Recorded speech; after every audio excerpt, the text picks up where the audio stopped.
De oproep hielde aan het familie tolvoeren. Busbedrijf Arriva hier bot last van de gladens. Want in een uur familie rieden er geen bussen in Friesland. Ik wien de testritten en vaccinatielocaties van de GGD ont 2 uur familie dicht.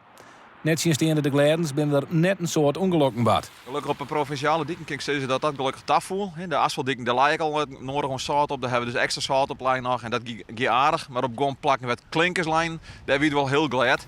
Daar lijken plakken het ijzer beter op als in de sletten al een weekend. Dus daar hebben we extra strooid voor de morgen. Zoals op Strobose Trekwij en in Bibakcafé en Wiekeliks. Maar gelukkig geen ongelukken. Dat verneemt ook bergingsbedrijf Boersma uit Waterswaard. Op het hele Maaskoft had het bedrijf maar 4 meldingen hoorn en dat is net volle. Vanmorgen hebben we dus al die auto's die melding kan wel terug de gletten. Klinkerdikjes, ben toch glad. Ja, krijg een pijltje rekken hier en daar. Eén in de greppel, één in de sleet. Maar de meesten die hebben goed aan de weersvoorspellingen houden code rood om thuis te blijven. Maar wie gewoon vol rustiger op het dik. De ijzel is in de van de dij wat aannaam, maar de waskoging van glade dieken hield nog heel tijd. De temperatuur rent nou weer wat op, dus de kelt gaat nog wat uit de ondergrond bij.